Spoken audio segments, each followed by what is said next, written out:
Okay. Let me start and pull up this.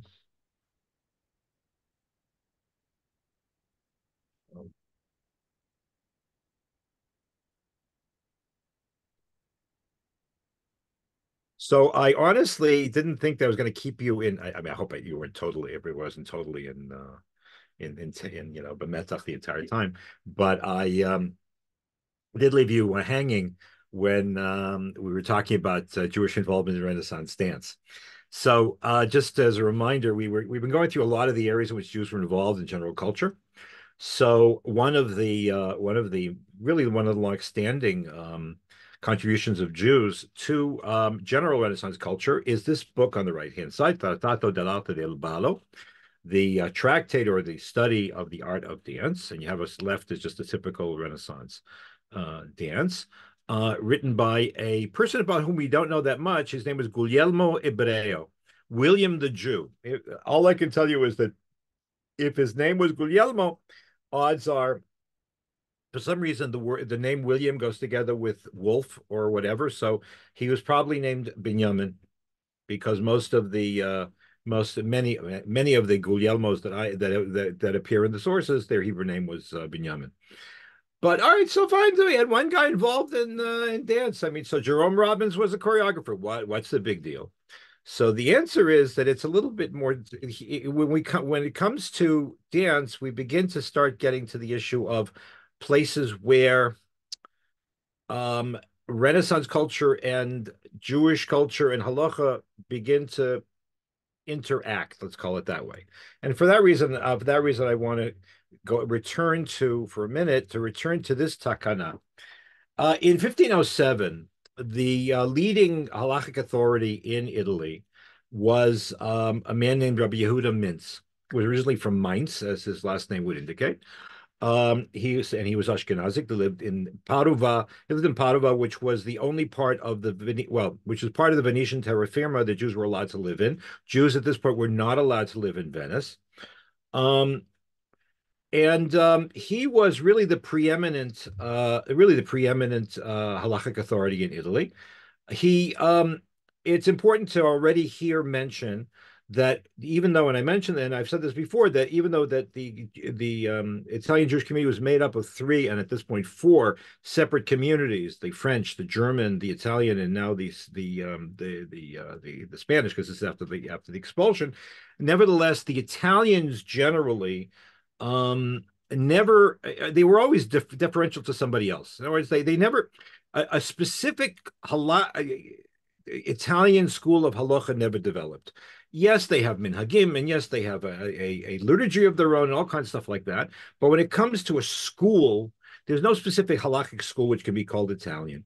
Um, at this juncture, and really for the previous already 100 years, the Italian Jews have pretty much accepted the authority of the Ashkenazim, whether they were German or French, basically depending on locale. At this point, Rabbi Yehuda is the story.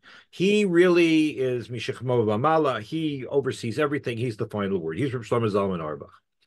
Um, and that is the background for the fact in 1507 Rabbi Yehuda gathers together. Oh, by the way, I should also mention that his grandson-in-law, in other words, his son was named Avraham Mintz. Avraham Mintz's daughter, in other words, Rabbi Yehuda Mintz's granddaughter, married a man whose name was Meir Katznellenbogen, Maram Padua, who inherited the position, and all the Katznellenbogens. Everybody named Bogan, Ellenson, Katznelson, every one of them. They're all descended from Rabbi Yehuda Mintz through his granddaughter's marriage to Katznellenbogen. They were also cousins to the Ramah. It's one of the two major families that really influenced all of Ashkenazi Jewry. Subsequently, the other one is a contemporary of his who was Rabbi Nachum Rappaport. Rappap Miporto, the Rofe Miporto. It's not a question exactly where the name comes from. It might mean the quick, not a crow, raven. You might mean a raven.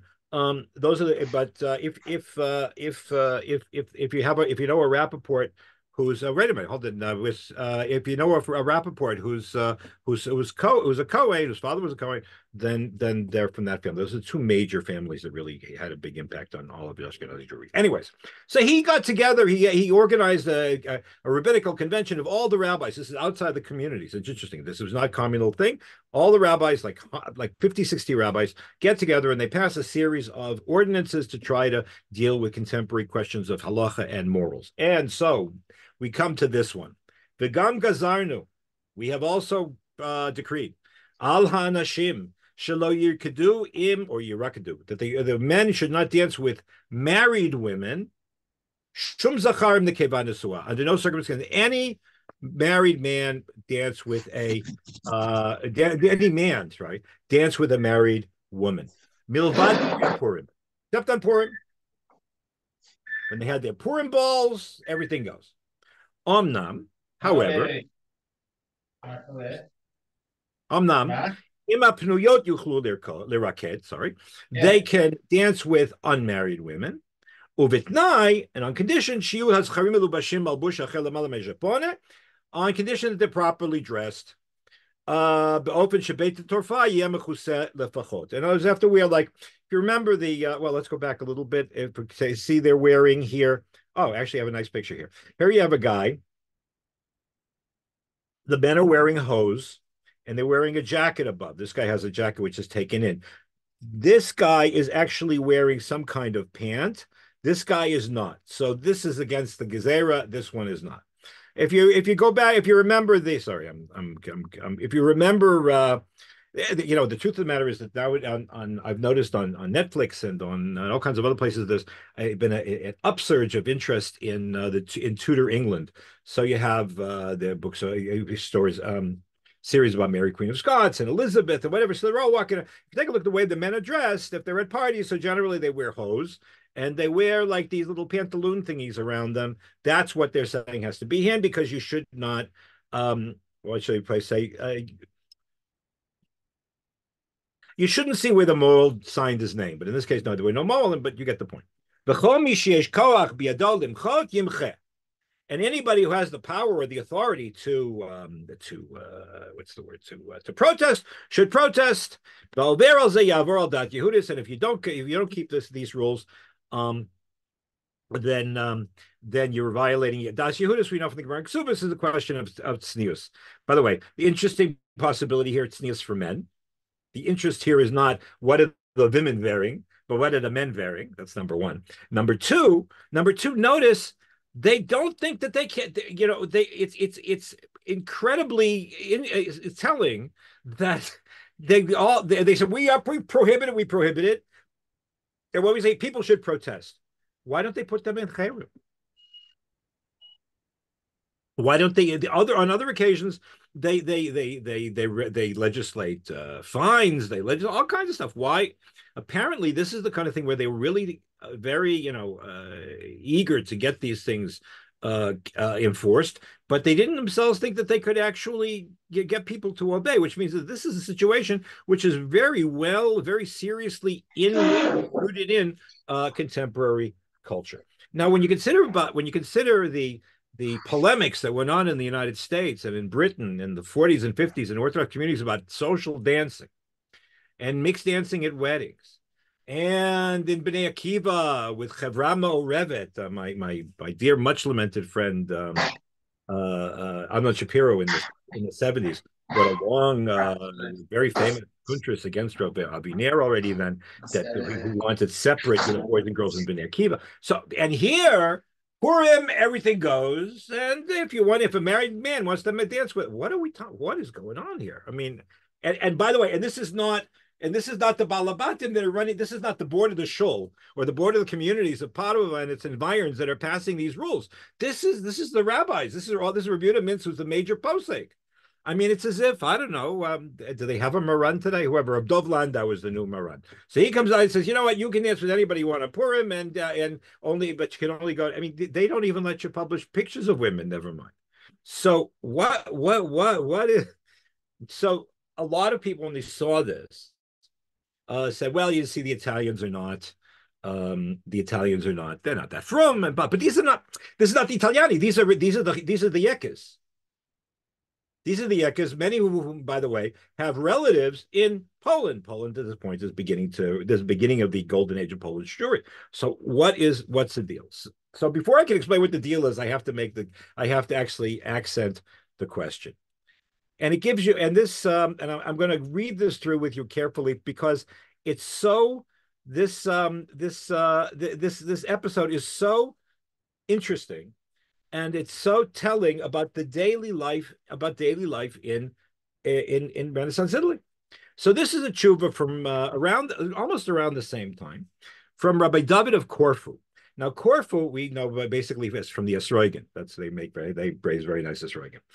Rabbi David of Corfu is, again, he's a major Sephardic posek, 16th century posek. His tshuva are quoted in the literature. It's not like he's not one of these guys who's like self-publishing his books and nobody cares. He's a serious posek.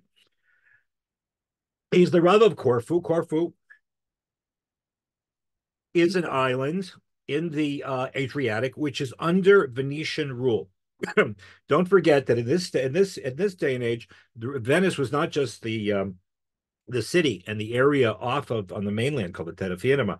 It was also an empire, and it controlled or ruled directly almost all of Western Greece, including, by the way, Crete. Crete was essentially Venetian, and so was Corfu. So, a tshuva coming from this area is the same cultural ambiance. Now, let's see. We don't have an exact date, but he died in 1530. So, as I said, it's the same time frame. Sheila, Yoreinu Rabbeinu. So he's being approached by somebody from outside, apparently from outside of Corfu. Im shlosha batei knesiot ba'ir achat. Oh, there were three shuls, there were three communities, effectively. B'ir achat, because generally, if you had one Eidah, if you had one community, like Italiani, or you came from Spain or whatever, they had one shul. But batei knesiot b'ir achat, tiknu takana b'inyan harikud. They themselves got together and organized an ordinance. They wanted to regulate harikud im anashim hanesuot.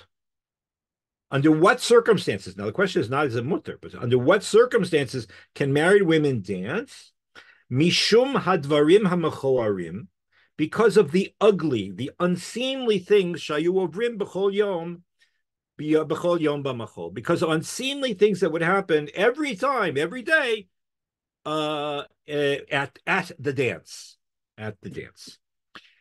All right. Now you can imagine. You don't have to let these are Mediterranean people, you Jews. You don't have to don't let your imagination go so far. But then comes a statement which is really quite remarkable. Kimat ki'ilu hamachol haya haita kuba shel znut. It's as if the dance had become a brothel. In other words, what was happening was actually impugning the artistic integrity and the moral of the dance, capital D, and which is something which is absolutely reprehensible. What would happen? Shahaya omer habachur, because a young man would say lemisader hamachol, in other words, to the dance master. We'll come back to him. Havili et plonit, bring me so and so. Vim lav, and not enima eno meraket. If not, I'm not joining. V'gam kein hi aita omeret. In other words, how do these work? How do dances work? First of all, we're not talking about couples dancing. These are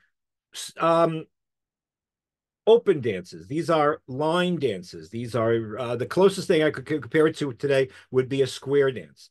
There were people dancing. Generally, there were men in one line and women in another line. And there was a dance master, like the guy who calls the square dance, and he was directing traffic. Okay? So what happens is a young guy, apparently a very good dancer, would go to the dance master and would say, when you're directing traffic, make sure that the person that I'm going to pair off with or be dancing opposite me in the line will be so-and-so. And she say, yeah. They probably slip him a couple of florins and then, florins is a lot of money, but whatever, a couple of ducats and call it a day, right? So that's number one. So this is a way of illicitly developing a relationship with between two people. The woman is The woman apparently is married because that was the question. And there's this hotshot who she wants to dance with. Okay. Next. All right. So Beseder. Not Beseder. Wait till the plot thickens.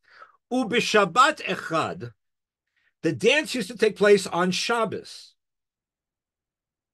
I'm going to let that sink in a little bit.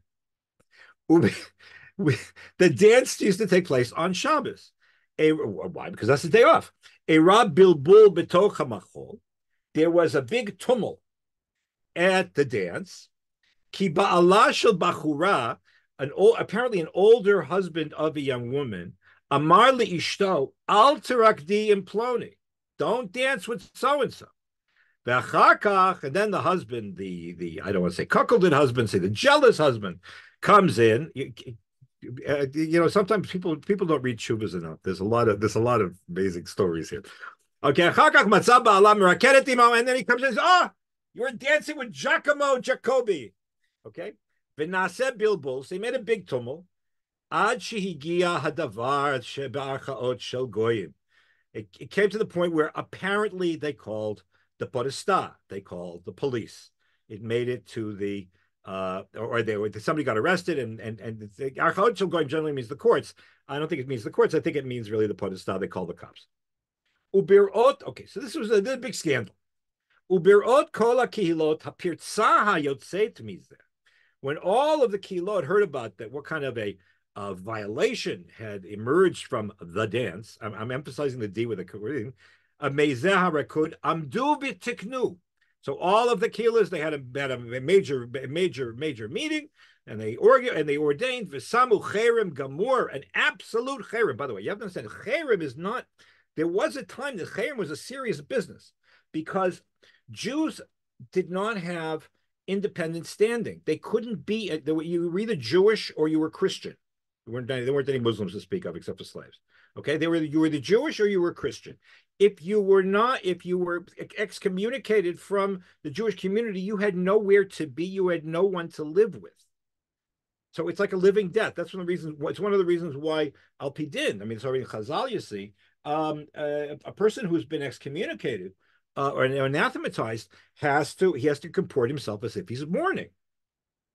That's why, by the way, all of the laws of Nidui and Cherem are in the third parak in Elo Magalchen, which deals with the laws of mourning. So, anyways, so it's been absolute Cherem. Berov minyan. It was overwhelmingly voted.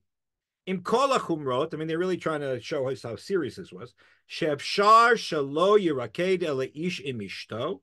The only people who can be partnered up to dance are a man with his wife. V'av imbito. I should be an. I know what happened here. It should be an ayin. Ve'e mimbina. V'ach imachoto. Okay, that's it. If you're not of the first degree relationship, forget it. Done. Okay. But titkayem takana ze karov l'shlosha shanim. So this takana held for 3 years. V'char kach, and at that point. But there was some other issue that came up between the various, let's say, the United Hebrew congregations. Okay, United Hebrew congregations. They had a fight. Can you imagine there was a fight among communities? I just can't. I don't know. Something about Italy. I mean, I never heard of that happening anywhere else. Anyways, oh, what happened? We saw this a little bit before. We saw that what used to happen, the local authorities, one of the reasons why local authorities throughout medieval Jewish history were actually very much in favor of Jewish autonomy and self-rule under their aegis was because this way, first of all, the Jews couldn't have citizenship anyways because they weren't Christian. But aside from that, if you gave the Jews autonomy and self-rule, then what they could do is the government would say, okay, you have to give us X amount of money. You figure out how to divvy up the obligation. You tell me exactly who pays what, and you do the shumano, not estimates. It's like estimates. What's the word? Assessments. You do the assessments and finished. So apparently the government of Corfu or maybe the Venetian government set a certain amount of money on the Jews, and the three communities used to actually do the divvying up themselves. And at that point, there was a fight over who's going to pay how much money. V'nifrat elu me'elu. Okay. And so they did. So basically, that fight ended up to the dissolution of the United Hebrew Communities of Corfu. Elu me'elu. Nitkaptsuk tzatam lomar. Oh, so some of them got together. We don't know exactly who, but some of them got together and said, "Tanyot shel hevel." It means that they said things that were worthless, but that's what the people writing the letter trying to say. They argued as follows: Oh, if we're separating, we are now an independent and self-sufficient and separate entity. And we are separating from them as far as paying taxes are concerned.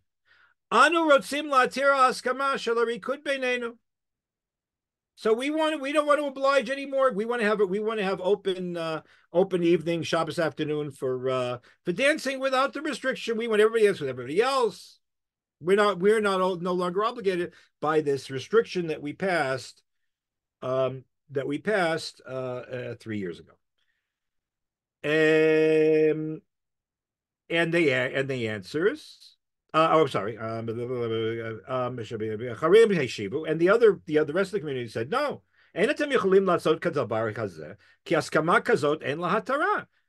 better cherem and shvuas and nedarim and nidas. I mean, so there's nothing to talk about. This is forever. This got nothing to do with paying taxes.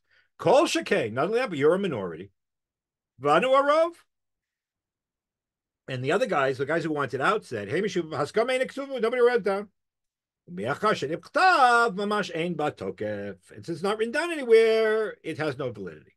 Sof davar, the fight at the end, in the Italian, I can already hear the Italian alla fine. At the end, lo abu shmoa, they didn't want to listen. V'yitnu katev soreret, and they rebelled. V'avru askama v'rektu b'neihem.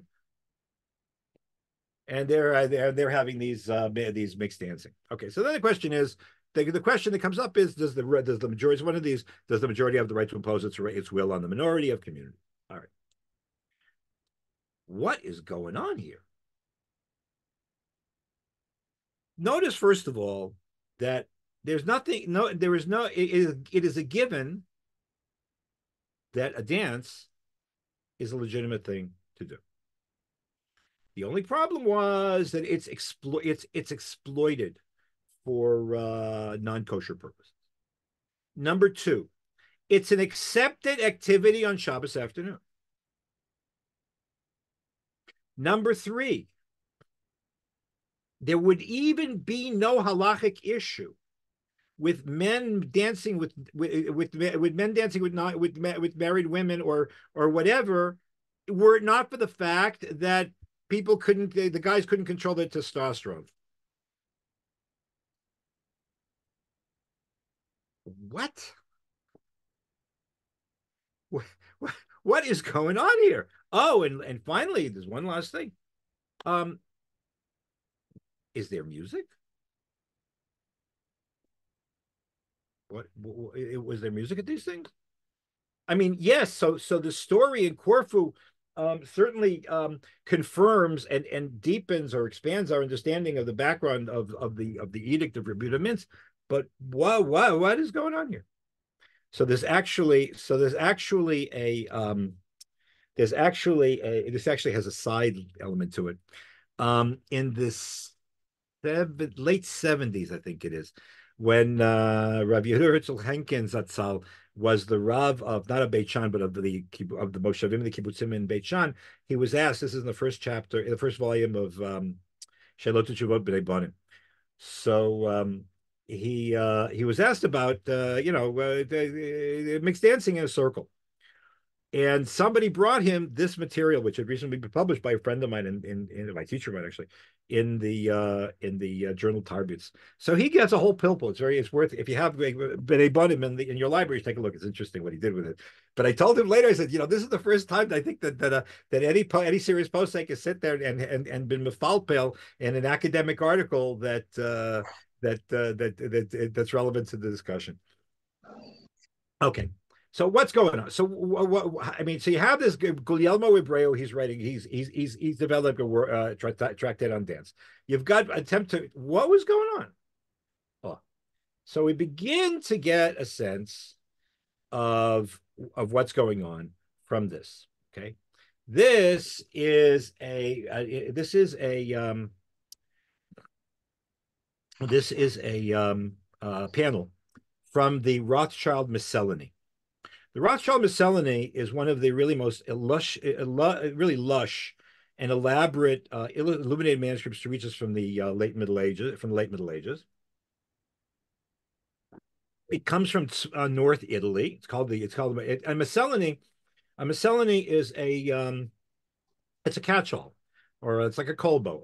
In other words, it's a work. It's a work of art and literature, which has everything under the sun.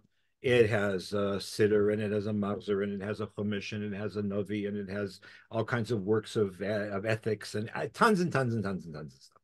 Okay, it is known specifically for the quality of its of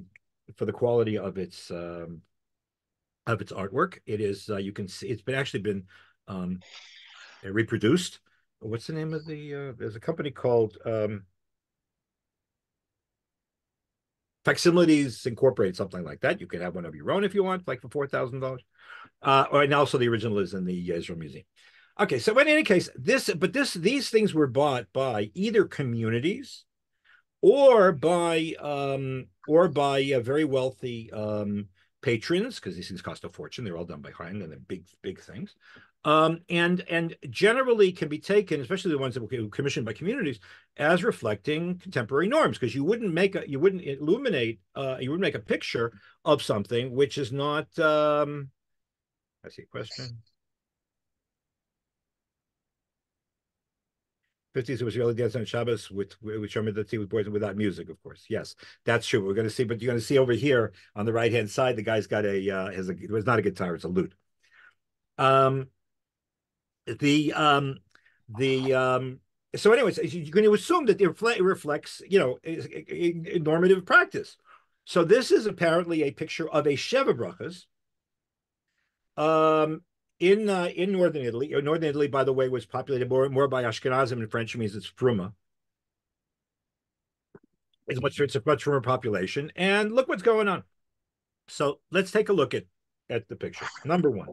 So first of all, you see that all the women are married, okay, because they're all covering their hair.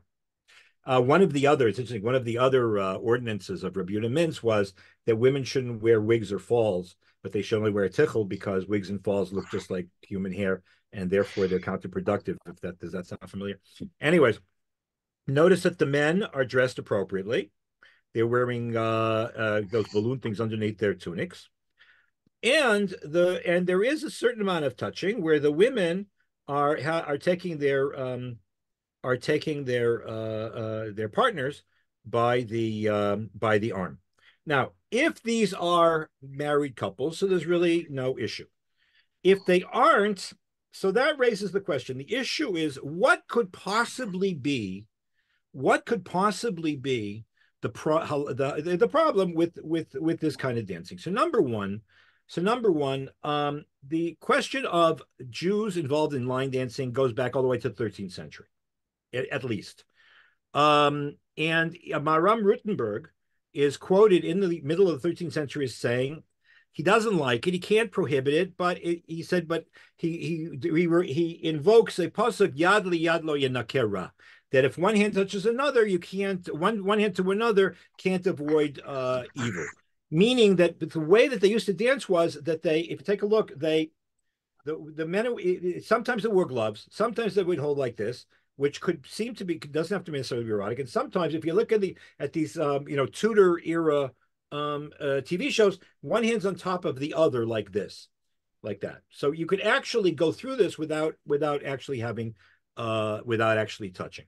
That's number one. So this is not the kind of dancing that you begin to get in the 18th century when dancing becomes privatized, even becomes bourgeoised. gentrified. And instead of being in the early stages, dance is an art form. That's the point I want to make. It's an art form. It's a public form. It's not you are subject to the dance master who directs you like as in a square dance, and it's considered to be something which is artistic and pristine. And that was a general sense among all of Europe, and that explains the statement of the questioner to Reb David Mikorfu. It's as if it became the dance became a brothel. What are you talking about? No, because when you enter when a sexual element or an inappropriate element comes into the dance, it violates the integrity and the pristine and the purity of the art form. So that's how dance was seen. All right. So therefore, it's considered to be something totally devoid, at least in principle, of sexual overtone, and therefore innuendo, and therefore was acceptable. Apparently, was practiced in shul. Instead of instead of Shabbos groups, instead of Tillim groups, so they had the dance. What about music? So here, I don't know about it on the regular Shabbos, but I do know that there is we don't we this is not we don't pass that way anymore. But the Ramah himself, who had a lot of connections with Italy, as I mentioned, Rabbi Yudmin's grandson-in-law, Mayor of Padua, Mayor Katznellenbogen, was the first cousin to the Ramah. I'll ask you a question: Why can't you play instruments on Shabbos? No, anybody answer? It's Forget about electric instruments. Let's talk about instruments. it's rabbinic because it might break a string and correct. Because if you're playing, absolutely. So what instruments did they have? Basically, you had stringed instruments, and you had a drum, and you had some wind instruments. Okay, yafet. So in both cases, in two out of the three. Listen, I play violin, so I know if you really get going on a violin, you can break the string, and it happens all the time. Anybody plays guitar has this happen to him as well. There's no isser in playing the guitar, but replacing the string or repairing the string is an isser d'oraisa to makeh b'patish. So, and the same thing would be if you put a new reed, for example, in a clarinet or something, if your reed split. So Chazal said, we have a gezer against playing musical instruments. Then you have the question by some mikdash. We saw that earlier. We'll come back to that. In any event, so that's the reason. Oh, so in other words, al pidin, not playing a musical instrument, again, not electronic, we're talking. Not playing an instrument is a gezer d'Rabbanan, as Fred said, and in order to prevent you from doing something else, so it's called a shvut. The shvut, it's a preventative ordinance. Now, there is a concept in halacha known as a shvut d'shvut, doing something which itself is not aser midoraisa, which then leads to something else which is also not aser midoraisa. In other words, two degrees of separation from the Torah prohibition.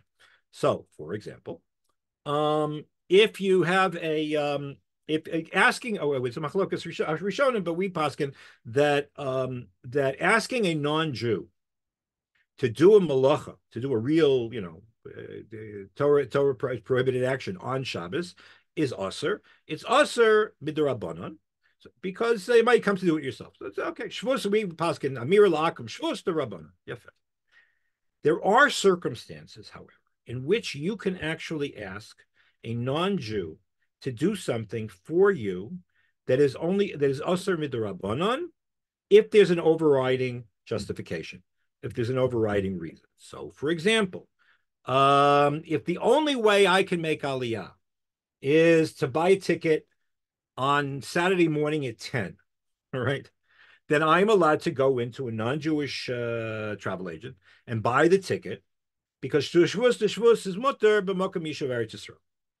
Similarly, shvus is mutter b'makom mitzvah.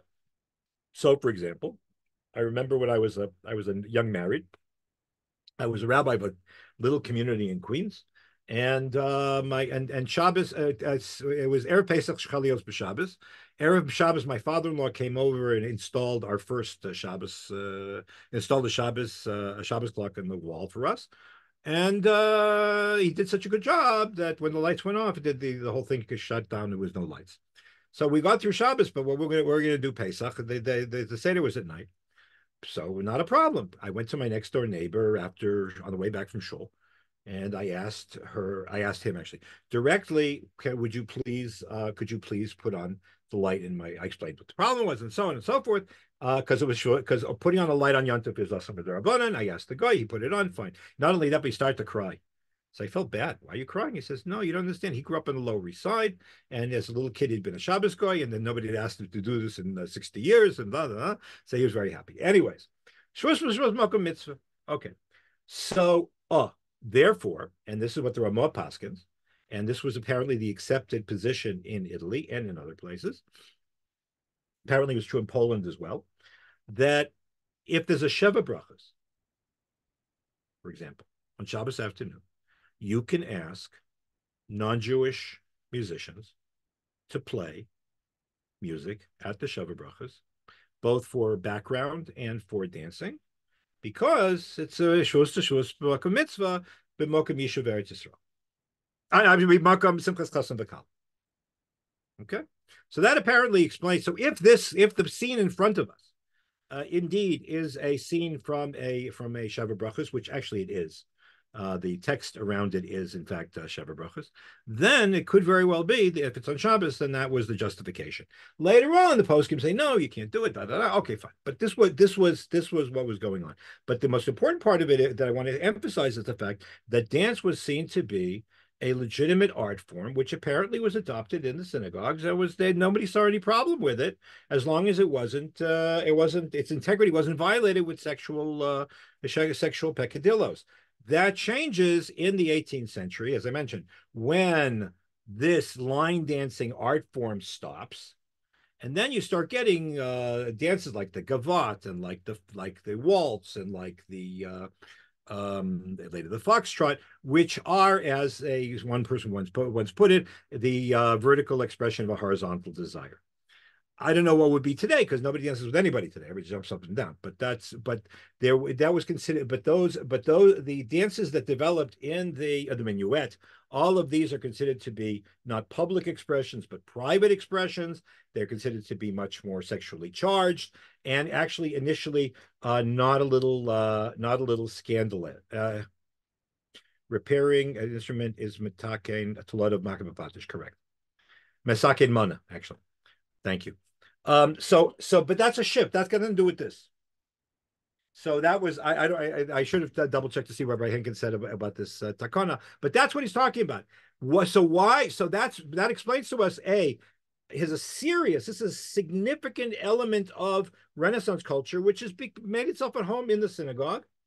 And clearly, the reason why Rabbi Yehuda Mintz couldn't put people in cherem was because he too thought there was no real problem in terms of dancing per se. He was worried about what might happen as a result, as was the case with the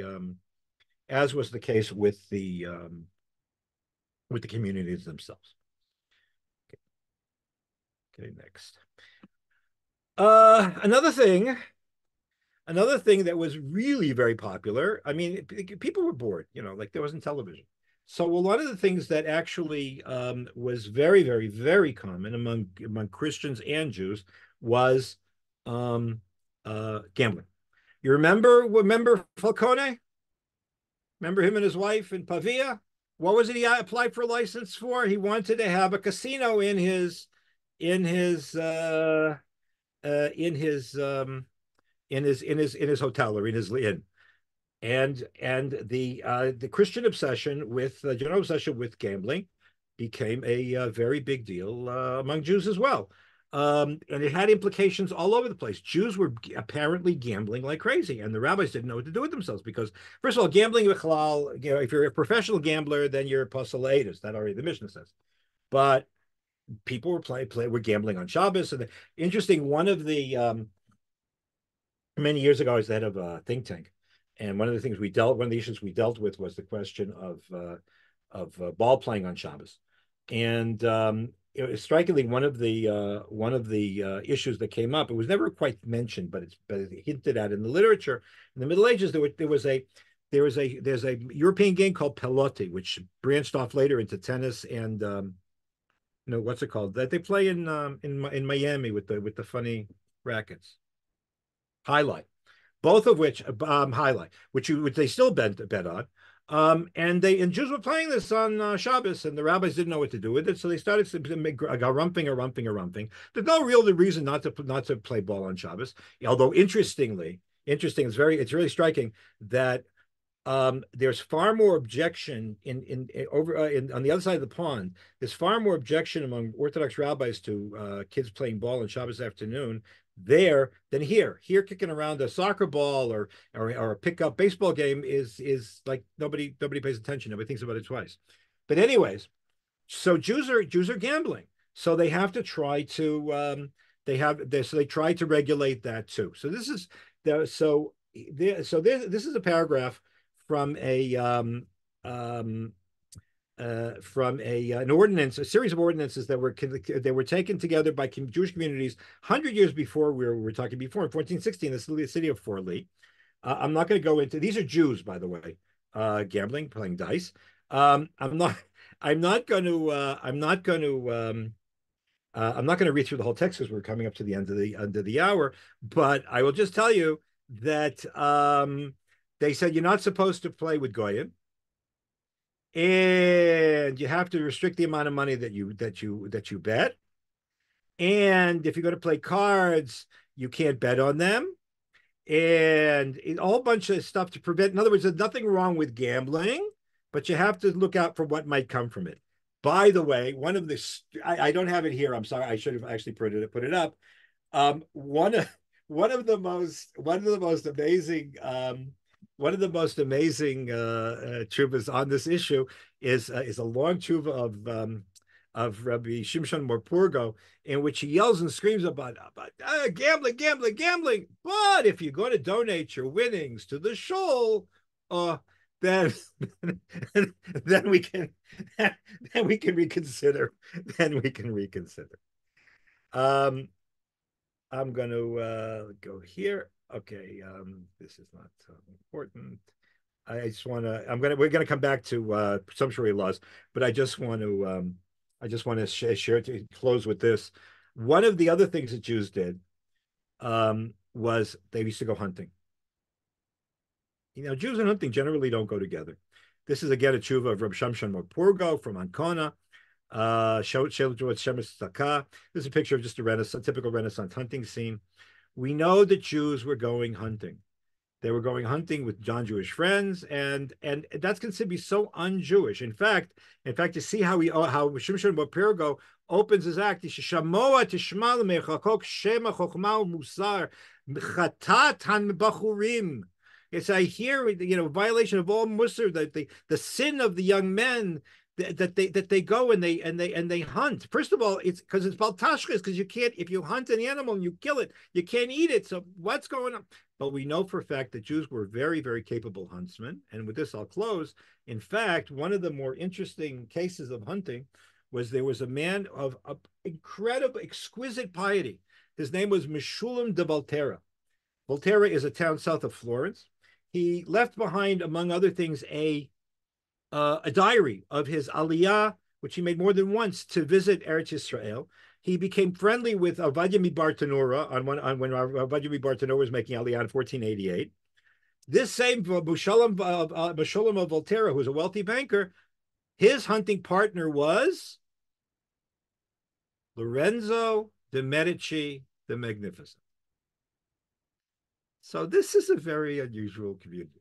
And we'll go more deeply into the dynamic that made this possible next time.